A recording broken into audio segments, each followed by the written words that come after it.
চলেন বাসায় কিভাবে মোমো তৈরি করবেন ফুল রেসিপিটা আপনাদের সাথে শেয়ার করব। আপনারা বাসায় ট্রাই করে দেখবেন। অনেক সময় আছে না, বাচ্চা মোমো খাইতে বায়না করে। বাসায় যদি এভাবে তৈরি করে ফ্রোজেন করে রাখেন, যে কোনো সময় আপনি ফ্রিজ থেকে বের করে শুধু টকবকে করে একটু গরম পানি করে ওর ভিতর ছাড়িয়ে দিয়ে 5 মিনিট জাল করে উঠাই নিলেই কিন্তু মোমো ঠিকঠাক সেদ্ধ হয়ে যাবে। একটু সস দিয়ে দিলেই বাচ্চা খাইতে পারবে। আর মোমো আমার মনে হয় সব বাচ্চারাই পছন্দ করে। আমি এখানে কয়েকটা লুচিও তৈরি করে নিয়েছিলাম, একদম ফুলকো ফুলকো। চলেন কি কি দিয়ে আমি মোমোটা তৈরি করলাম।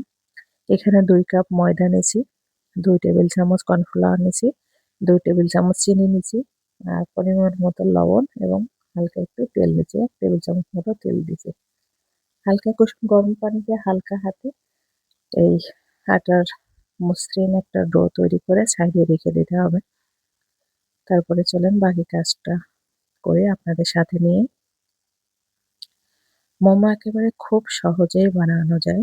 আপনি একটু কষ্ট করলেই বানাতে পারবেন। আমি একটা আইসক্রিম খেয়ে নিলাম। চীনাদের ভিতর বিখ্যাত এই আইসক্রিমটা খুবই মজাদার। আমি আজকের মোমোতে একটু বাঁধাকপি ইউজ করবো, এই জন্য ঝিরি ঝিরি করে কেটে নিলাম। যদিও এটাও আমি ব্লেন্ডারে দিয়ে একদম মিহি করে নেব, যাতে গালে না বাঁধে। আমার কাছে মনে হয় চিকেন মোমোর ভিতর হালকা একটু সবজি ইউজ করলে খুবই ভালো হয়। যেটা আর কি যায়, আমি এখানে গোলমরিচ, কাঁচামরিচ, তারপর সয়া সস, একটু রসুন কিমা, একটু আদা কিমা, সবকিছু এর ভিতর দিয়ে দিছি। আর পরিমাণ মতো লবণ দেব, কারণ সয়া সসে কিন্তু প্রচুর পরিমাণে লবণ থাকে। আপনি দেখে বুঝে একটু লবণ দেবেন। এখানে হালকা একটু চিনি দিছি, আর একটু লেবুর রস ইউজ করে সেটা দেখানো হয়নি। এখানে গরম তেল দিয়ে সুন্দর করে আবার মেখে নিলাম। অবশ্যই চেক করে দেখবেন সবকিছু ঠিক আছে কিনা। তারপরে এই যে আমি বড় একটা আটার ডো নিয়ে সুন্দর করে বেলে বড় করে একটা রুটি হলো।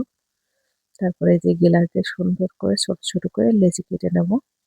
আমার কাছে এটা সব থেকে সহজ পদ্ধতি। তারপরে কিমাগুলো রুটির উপর একে একে দিয়ে তারপরে মোমোগুলো আটকাই দেব। মাশাআল্লাহ, এই পদ্ধতিতে আপনিও বাসায় তৈরি করতে পারেন যে কোনো সময় মোমো। মোমোটা আসলে ছোট বড় সবাই যেহেতু পছন্দ করে, যদি ফ্রিজে তৈরি করা থাকে যে কোনো সময় কিন্তু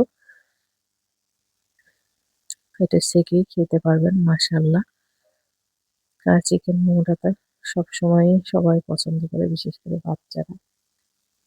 সবাই ভালো থাকবেন। ভিডিওটা কেমন লাগলো অবশ্যই লাইক কমেন্ট করবেন।